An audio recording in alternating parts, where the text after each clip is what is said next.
ឆ្ងាយឬចិត្តគៀកជើងមុងឬជាប់ជើងមេឃខំឆាយតាមមេក៏នៅតែអត់ឃើញផ្លូវសុងផ្លូវទៅសាលាផ្លូវវត្តផ្លូវផ្សារខ្ញុំស្គាល់ឡើងសុំឌឿងហែមគៀនកងស្គរក្រកលិតកលោះអត់តត្រង់ណាតែផ្លូវទៅផ្ទះម៉ែក្មេងនៅឯណាឬក៏អ្នកណា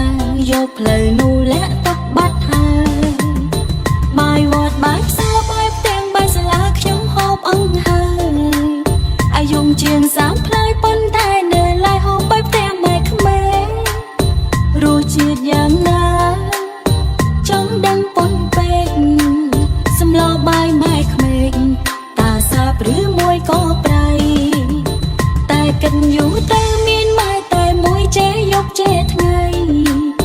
រកថែមធ្វើអីមិនស្រួល